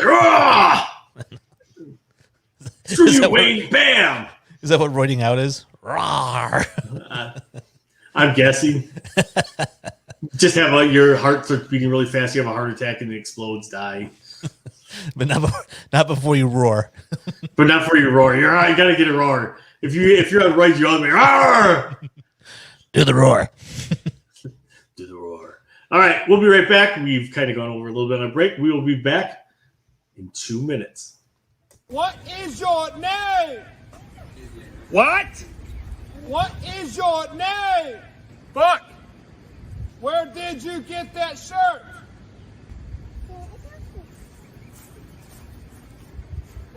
It's funny that you should ask that. Head over to manhourradio.com. You can pick up the shirt up. $15.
And according to Buck language, we back. Not we're back, or we are back. We back. That is my least favorite of the commercial segments. Because when he says, funny you should ask that. Well, what's funny about it? Funny means like it's a coincidence. There's nothing that ties that question to his answer. You and your damn logic. It's Buck. The best part about that commercial is the kid talking just gibberish in the background.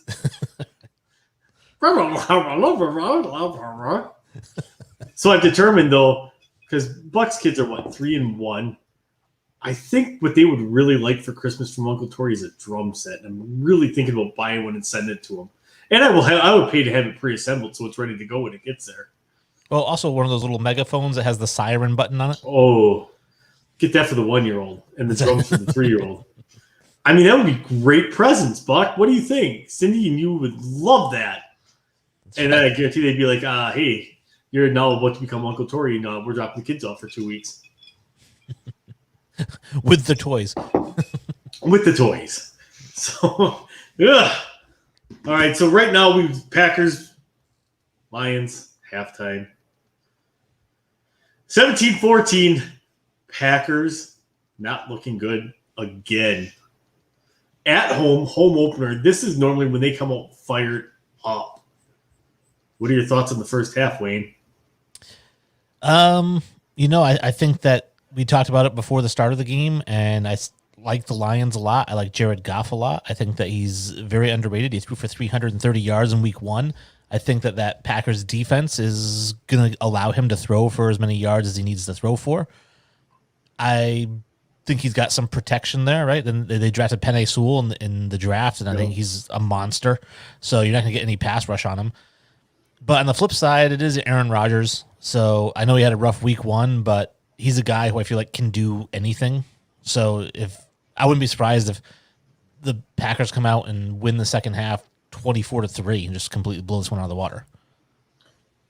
I would love to see that. I just don't like, just from kind of flipping back and forth, like when we go to break and stuff, like this team is just, it's a team without any desire. It's like, like they're flat. Like nobody's showing any heart right now. Like nobody's fired up.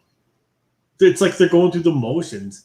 So my new joke is that Aaron Rodgers came back only this year for the Packers, so them to go 0-17 and get the first pick. But they're not going to take a quarterback with it, right? I guess they take Kayvon Thibodeau. Right. Yeah. Uh-oh. When did Buck sneak in? I haven't seen any comments come up. So what's that? Was right. Enlightenment. Right there. So Buck heard my comment. Hopefully Cindy didn't hear my comment about buying the kids a drum set and a megaphone for Christmas. Buck, by the way, I need your address. He wasn't even on. He was just like, I feel a disturbance in the force. He's like, Torry's talking about me. It's not good. River and Trip are going to get something that he's going to make me regret. So what else we got? Any other comments in there? I mean, we wait until we got shop talk. No, anything you guys want to talk about, bring up in the comments. Drew says, I think Rodgers did irreparable damage. Yeah. The thing is looking from it, not as a fan, but as a person, like the organization did him dirty. Like they basically quite literally told him to shut up and do the job. He's the quarterback when they went and drafted Jordan Love. Like to a guy that has made your organization probably hundreds of millions of dollars, if not into a billions. You don't really do that if you're like, we're all about the team here. Like you don't tell your quarterback, shut up and, just play, let us do our job. My thing is somebody like that, and you guys may have a different opinion, somebody like that has shown loyalty to your club and has brought you a championship and has been a consistent winner. If you're going to draft the replacement, give them the heads up at least. Like to me, that's the least you can do. Be like, hey, just so you know, if this happens, this is what we're doing, and because we're doing it. I get it. The Packers run things like it's a business. However, you can run it like a business. Just don't run it like it's corporate America when it comes to that, where it's like, shut up and just do your job. I do see both sides of it. Like, yes, it would be nice, just general courtesy to say, hey, listen, this is the direction we're going in the draft. We're going to be taking these people. We're not asking your advice on it, but we wanted to give you a heads up so you're not surprised when we take these guys.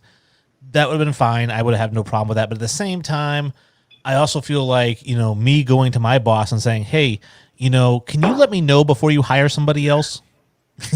Like he should just say, I signed your check, shut up and do your job. Right. But somebody that is going to be a Hall of Famer, like, and that's where I disagree. Like when you've been at a company for so many years, eventually you get that it's a courtesy that they're going to be like, hey, we know you're getting like, Wayne, I know you're getting ready to retire in 3 years. We're going to bring your replacement on now, just so you know, and it's not a surprise. We're not trying to replace you, but we do want you to train him knowing you're going to leave eventually. Right. Well, the reason it's called a courtesy and not a mandatory is because it's a courtesy and not a mandatory. So I understand, like, I'm a courteous guy. I probably would have given him a heads up, but at the same time, they aren't required to be courteous. So I kind of see both sides of it. I know. See, my thing on the Favre, like when it was Favre, I was completely on management side. So I was on the other side of the fence. Like I'm pretty much on Aaron's side on this one. With Favre, I was completely on management side because Favre had said, I'm done, I'm tired, I'm retired, I'm hanging it up. And then all of a sudden training camp starts and you're like, oh, yeah, I want to play now. And they're like, oh, we just spent the last 3 months instilling the offense around Aaron's skill set. You can come back, but you're not going to be the starter. So you pulled a Michael Jordan, who was like, The players, we shouldn't have a salary cap, and the players should be allowed to make whatever they want and go wherever they want. And then he owns the Charlotte team now, and now he's like, hey, players, we should have a salary cap, and you shouldn't be allowed to go anywhere you want. Right. Yeah. I mean, it's and that's the difference between Jordan as a player, Jordan as an owner. Yeah. Well, anybody. I mean, again, you get a different point of view. I think that when you are adversarial towards one side, it's only because you haven't been on that side, or not only, but majority of the reasons because you haven't been on that side. So then once you get on that side, it gives you a whole new perspective, and all of a sudden you hate what you used to be, But that's why you see people don't like I always look at everything straight down the middle. I look at both sides. I approach things with logic. I mean, I don't know. I'm a rarity. Like I said, the greatest human being alive. I predicted it when I was 5. See, there's been a lot of different things that I've been on both sides of, and I still tend to lean to the other side. But doing what I do now, I can't say that I still lean to that other side. Because that's a no-no then at that point. I mean, welcome to working in corporate America. So I was pro-union, but now unions are bad. Right. Except I'm just still pretty pro. So, and that's apparently that was a shocker to a bunch of people. I'm like, yeah, I was a union rep for years. And they're like, what? I'm like, all a union rep is the world's most underpaid lawyer or labor law lawyer. That's it. Well, thanks for being a union rep. Here's $50 a month. On this, no, I always argue with people because, the people who are anti $15 minimum wage or whatever it is, right? Right. I always say, that's fine. You can be anti that for minimum wage. Let's have a nice discussion. Are you pro-union? No. So you want to have a really low minimum wage and you don't want to give the workers the ability to collectively bargain. So basically you're slave owners. You haven't quite graduated from the 1800s yet. It's like you either have to bump their pay or you have to give them the opportunity to bump their own pay. Look, we have a new top fan right now. Oh.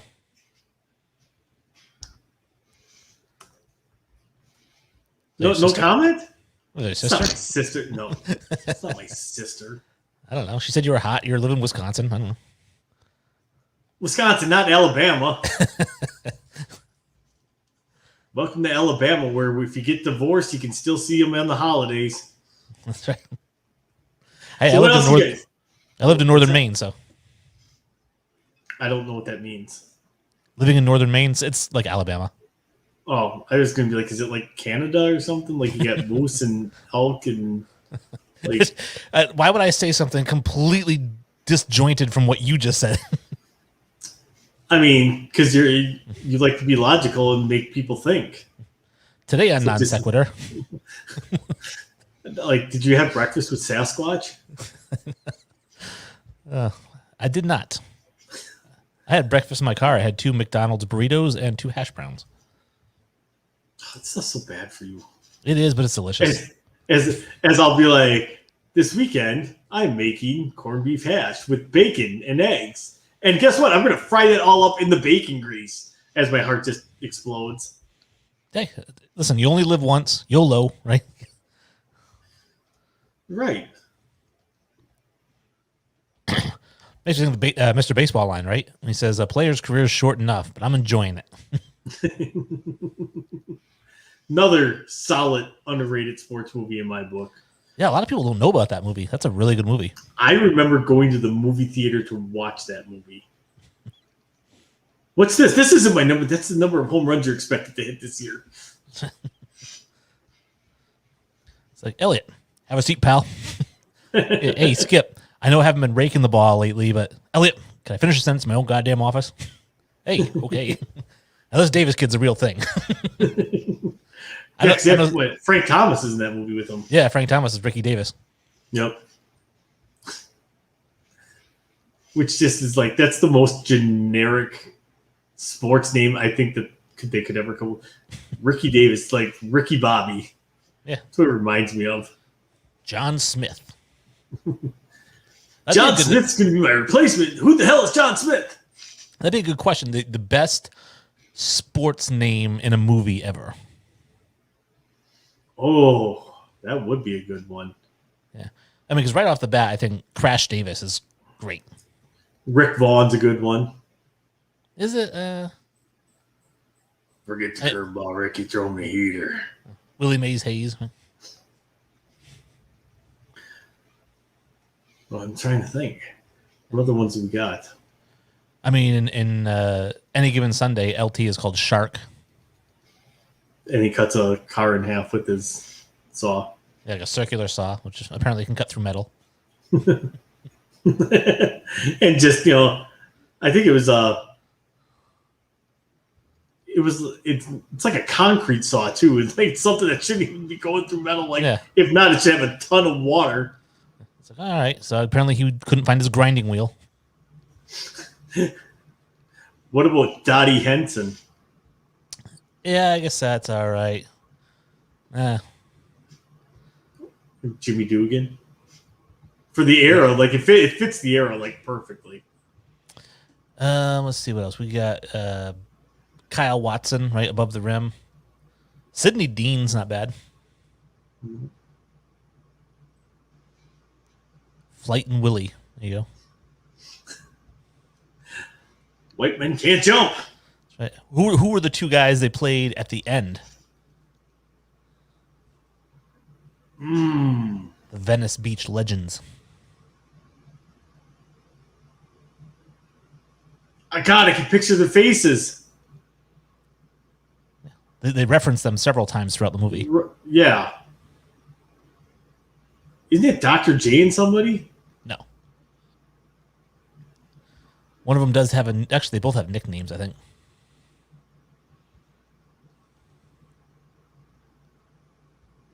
All right, I give up. Eddie the King Farouk and Duck Johnson. Oh, like I'm thinking like what their actual name was. No. I don't know who the actors were. I'm like trying to think of like, actually, I thought they were ex-NBA players. Oh, maybe. I know that Flight and Willie were Kyle Watson. That was Dwayne Martin was Willie. And then Flight was from the Air Up There. He was Saleh's brother. All right. What other random sports stuff do we got? The Duck. See, Drew had it out there. The Duck. There you go, Drew. He knew what I was talking about. The King and the Duck. See, she came back at you. She said she's not back with chicks. I like what I like.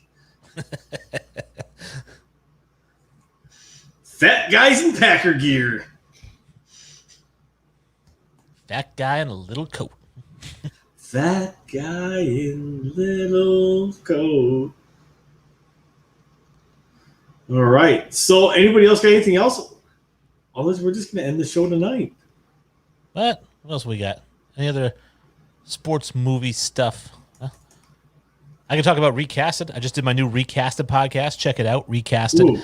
We take classic movies and we recast them with modern day actors and actresses. Yesterday dropped the newest episode, which was The Rock, 1996, with Sean Connery and Nicolas Cage. Highly underrated movie. Yeah. Like we recasted that. There was a bit of a debate. So for the Nicolas Cage role, Stanley Goodspeed, right? My co-host went with Adam Driver. And I went with John Krasinski. Krasinski's like the hot name right now. He reminds me of a buffer version of Nick Cage. Yeah, he's a little bit too buff. He could slim down a little bit, but he's got that energy, right? Nick Cage has that energy in it. The Sean Connery role, he went with Pierce Brosnan, which I get it, the James Bond connection. Yeah. I went a little bit younger. I went with Idris Elba. Oh. Yeah, a little bit more of an action star. And then where we really got, I think, on the... Who is it? Ed Harris. Ed Harris? Right? I was trying to think. I'm like, God, who did they pick to play Ed Harris? He went with Damian Lewis from Billions, who I like, but I don't love in that role. And I went with Bruce Willis. Did he go with Damian Lewis just because he was Major Winters? Maybe. I don't see Damian Lewis doesn't fit that role at all. I don't think he's intense enough. No. And who did you go with? Bruce Willis. Bruce I could see, but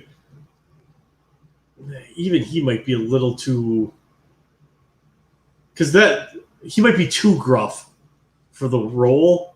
Like, I don't know. Because Ed Harris kind of has that moral dilemma in it. Like, is this really going to outweigh the for the greater good?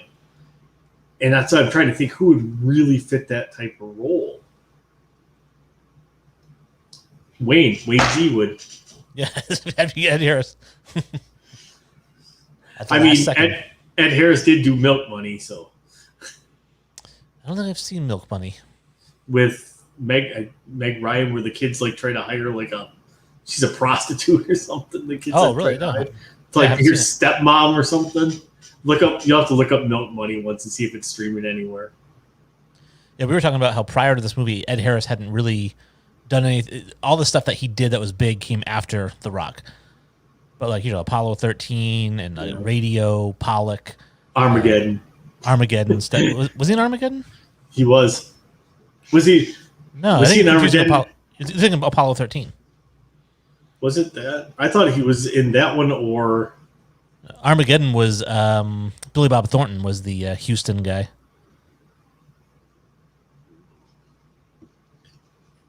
What was the other one? No, it wasn't. I was thinking maybe Deep Impact, but I think you're right. I think I am thinking of Apollo 13. Yeah, he was the Houston guy. Yeah. Yeah, that's all I got for movie stuff. We got an hour 57 into it, and that's pretty good. Wait.